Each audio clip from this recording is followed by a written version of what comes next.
வணக்கங்க. இன்னைக்கு கடைசி நாள் ஆஃப் தி இயர்ல நான் பேசுறேன். நியூ இயர் அன்னைக்கு போடுவாங்க. Happy new year. உங்க எல்லாருக்கும் என் நியூ இயர் புத்தாண்டு வாழ்த்துக்கள்.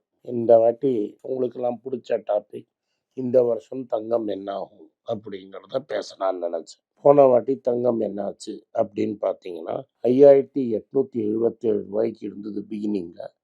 இன்னைக்கு 7110 இருக்கு. நேற்று 7150 இருந்தது. ஸோ 7110லேருந்து 7150 வரைக்கும் இருக்கு.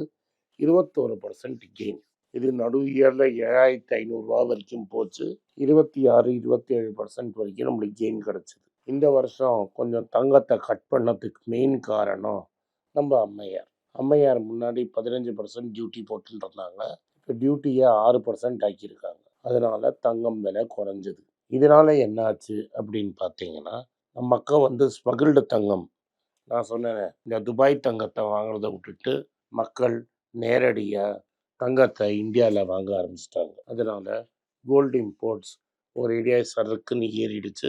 போன மாதம் மட்டும் $30 பில்லியன் மேலே எக்ஸ்போர்ட் ஆயிடுச்சு.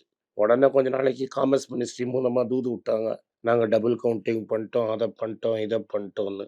ஆனால் மொத்தத்தில் என்னன்னா, தங்கம் பயங்கரமாக வாங்குறாங்க மக்கள். தங்கம் வாங்குறதுனால நம்ம ரூபா ப்ரெஷரில் இருக்குது அப்படிங்கிறாங்க.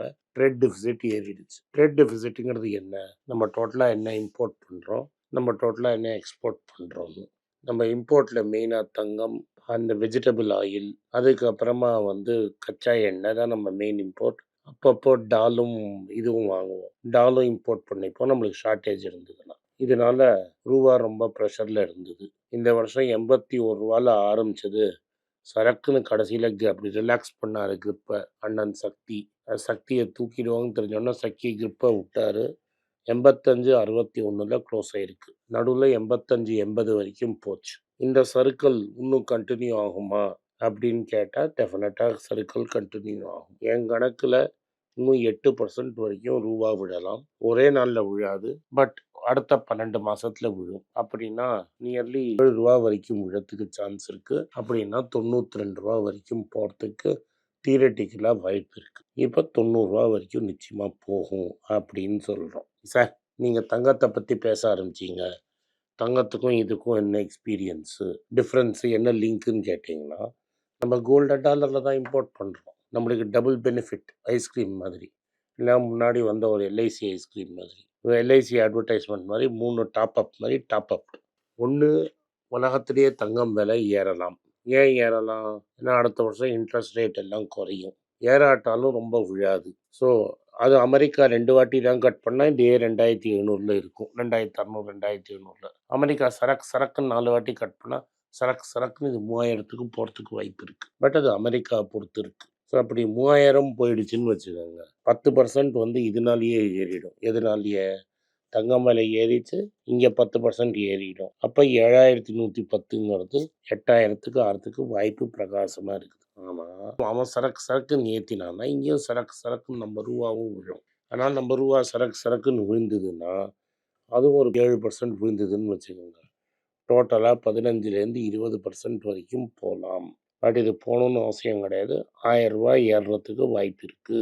ஸோ 7110ங்கிறது 8110லேருந்து 8300 வரைக்கும் போகலாம். இது best case scenario for gold. இதை தவிர அம்மையார் ஜிஎஸ்டி போட்டுக்கோங்க. நீங்களே அம்மையார் டேக்ஸ் ஜிஎஸ்டி நம்மளா சேர்த்துக்கணும். அதை தவிர இப்போ என்ன ஆகலாம்னா, இன்கேஸ் அமெரிக்கா ரேட் கட் பண்ணாமல் டைட்டாக வச்சுருக்கான்னு வைங்க, ஆனால் ரூபா அதிபாதாளத்துக்கு போகும். ஏன்னா சஞ்சய் மல்ஹோத்ரா ரேட்டை டெஃபினட்டாக கட் பண்ணுவார். இன்ட்ரெஸ்ட் ரேட் கட் பண்ணார்னா இந்தியாவிலேருந்து இருக்கிற பணம் தான் அமெரிக்காவுக்கு ஓடும். அதனால ரூபா ப்ரெஷரில் விழும். ரூபா அதிபாதாளத்துக்கு போகும்னா தென் இங்கே ஆட்டோமேட்டிக்காக விழுந்துடும்.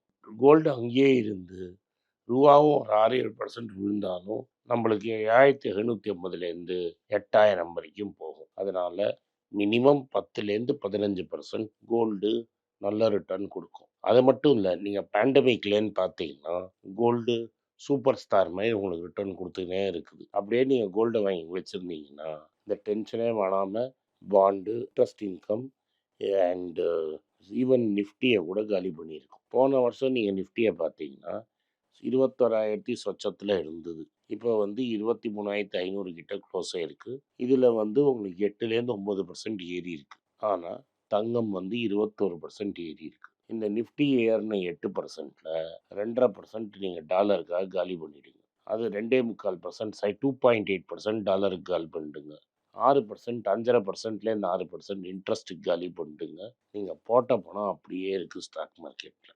ஆனால் நிறைய பேர் என்ன பண்ணியிருப்பீங்கன்னா, பெத்த ஸ்டாக்கா ஏஷியன் பெயிண்ட்டு, ஹிந்துஸ்தான் யூனிலீவர் இது மாதிரி ஸ்டாக்கெல்லாம் வாங்கியிருப்பீங்க. இதெல்லாம் வாங்கியிருந்தீங்கன்னா படமாக நஷ்டத்தில் இருக்கும். பெரிய பெரிய வைர ஊசி ஸ்டாக்கெல்லாம் நம்ம வைர ஊசின்னு சொன்னதை நீங்கள் கன்சிடர் பண்ணியிருந்தீங்கன்னா சல்லுன்னு இறங்கியிருக்கும். இதே நம்ம தங்கம் இறங்காமல் ஸ்டெடியாக இருக்குது. இந்த தங்கத்தை ஏன் நீங்கள் சேர்க்கணும்னு நான் சொல்கிறேன்னா, நான் வந்து மிடில் கிளாஸுக்கு மட்டும்தான் பேசுகிறேன். ஒரு அவசரம் ஆத்திரம் நம்மளுக்கு வேணும்னா தங்கம் உதவுற மாதிரி உங்களுக்கு எதுவுமே உதவாது. நீங்கள் மற்றபடி என்ன லோன் கேட்க போனாலும் பேங்க்கில் இந்த பேப்பரை கொண்டா அந்த பேப்பரை கொண்டான்னு கேட்பான். அவசரத்துக்கு தங்கத்தை எடுத்துகிட்டு போனீங்கன்னா ப்ளீஸ் கம் அப்படின்னு சொல்லி பேன் கார்டில் வச்சு at least 75% of the value of that தங்கம் உங்களுக்கு கொடுத்துருவோம். நான் முன்னாடியே சொன்ன மாதிரி இன்னொரு ரூட்டும் இருக்குது. நீங்கள் கோல்ட் பீஸாக வாங்கி வைங்க, என்ஜாய் பண்ணுங்கள். பணம் வேணுன்னா விற்றுருங்க, உடனே வாங்கிடுங்க, இப்போ யூஸ் பண்ணிக்கோங்க. திரும்பி இஎம்ஐ மாதிரி மாதம் மாதம் வாங்கி அந்த விட்ட தங்கத்தை சேர்த்துருங்க. உங்களுக்கு 10% லோன் மாதிரி வேலைக்காகும் இது. ஏன்னா 10% தங்கம் ஏறும். நீங்கள் டிசிப்ளின்டாக ஒரு வருஷத்தில் வாங்கிட்டீங்கன்னா அது 10% வந்துடும். ஆனால் பல பேர் என்ன சொல்லுவாங்கன்னா, இன்க்ளூடிங் பஃபெட்டு, தங்கம் பார்பாரிக் ரெலீக்கு கேஷ் ஃப்ளோ ரிட்டர்ன் கொடுக்கல, அது வேஸ்ட்டுன்னு. ஐயா, அமெரிக்காவில் யார் வேணால் எங்கே போய் நின்னாலும் பேங்க்கு ஃப்ரீயாக லோன் கொடுக்கும். இங்கே லோனெல்லாம் கொடுக்க மாட்டாங்க. இந்தியா வேறு, அமெரிக்கா வேறு. நாளைக்கு அவசரம் போகணுன்னா உங்களுக்கு அமெரிக்கா கொடுக்காது, அமெரிக்கன் பேங்க்கும் கொடுக்காது, தங்கம் தான் கொடுக்கும். இப்போ தங்கம் ஃபிக்ஸ் ஆகிடுச்சு. அடுத்தது நான் 2 கேள்வி கேட்குறேன். இந்த 7 வருஷ ரெக்கார்டை நான் பார்த்தேன்னா 7 வருஷமாக போன 7 வருஷமாக கண்டினியூஸாக ரூபா அப்படி இறங்கினே இருக்கு. எப்படியெல்லாம் 58 ரூபாய்க்கு போன ரூபாய்க்கு எப்படியெல்லாம் டான்ஸ் ஆடினாருன்னு பாருங்கள். போன வாட்டி இப்போ என்னோட தலைவரும் இழந்து போன மன்மோகன் சிங்குக்கு காலத்தில் ஒரு கிரைசிஸ் வந்தது. ரூபா 54லேருந்து 61 போச்சு. உடனே அவர் ஜப்பானுக்கு ஃப்ளைட்டை பிடிச்சி போனார், ஜப்பான்கிட்ட பேசினார், ஒரு கரன்சி ஸ்வாப் அக்ரிமெண்ட் சைன் பண்ணார். ஜப்பான் ஒரு $10 பில்லியன் இந்தியாவுக்கு தரேன்னா உடனே என்ஆர்ஐ பாண்டை எடுக்கிறதுக்கு இவர்கிட்ட ஆர்டர் போட்டார் ரகுராம் ராஜனுக்கு. உடனே வந்து ரிசர்வ்ஸ் ஏறிட்டு ரூபா திரும்பி 57 ரூபாய்க்கு போயிடுச்சு. அது மாதிரி ஏதாவது பண்ணி காட்டினா கூட அர்த்தம் இருக்குது. சும்மா பேசிக்கிட்டே இருந்தால் நல்லா பேசுவார், மாஸ்டர் கம்யூனிகேட்டர் அவர். ஹிந்திக்கார பசங்கள்லாம் வயது பிளந்து பார்ப்பாங்க. ஆனால் இந்த சைடில் எஃபிஐ பணத்தை எடுத்து போயிட்டே இருக்கிறான். போன வருஷம் 1,50,000 கோடி எடுத்தான். இந்த வருஷம் இது வரைக்கும் 1,25,000 கோடிக்கு மேலே அடிச்சிட்டான். டோட்டல் பார்த்திங்கன்னா நியர்லி 3 லட்சம் கோடி போயிடுச்சு. அதனால் இப்போ வந்து நம்ம சேஃப்டிக்கு என்ன பண்ணுறோம், நம்ம கோல்டில் கன்சிடர் பண்ணிகிட்டே இருங்க. 400 கிராம் கிட்ட வந்துருச்சுன்னா நீங்கள் கவலைப்பட வேணாம். இப்போ தான் நீங்கள் ஸ்டார்ட் பண்ணுறீங்கன்னா 200லேருந்து 300 கிராமாவது சேர்த்து வைங்க. அப்போ தான் யூஸ்ஃபுல்லாக இருக்கும். இந்த செப்டம்பர் மாதத்தில் $700 பில்லியன் நம்ம ரிசர்வ்ஸ் போச்சு. உலகத்திலே 4 கண்ட்ரி தான் 700 பில்லியன் வச்சுருந்தாங்க, நம்மளும் ஒன்று. ஆனால் இந்த நான் டெலிவரபிள் ஃபியூச்சர் மார்க்கெட்டில் ஷார்ட் அடித்து லாஸ் ஆகி $60 பில்லியன் காணாமல் போயிடுச்சு. அதனால் இப்போ கையில் $644 பில்லியன் தான் இருக்குது. இதில் நம்ம இவ்வளோ தூரம் வந்தது எதனாலன்னா, இந்த கல்ஃபு, அதுக்கப்புறம் ஆப்பிரிக்கா தங்கம், சிங்கப்பூர், மலேசியாவில் வேலை செய்கிற நம்ம ஆட்கள் அங்கே போய் வேலை செஞ்சு பணத்தை இந்தியாவுக்கு அனுப்புறதுனால தான் இவ்வளோ தூரம் இருக்கும். போன வருஷம் மாதத்துக்கு $11 பில்லியன் அமைச்சிருக்கிறாங்க.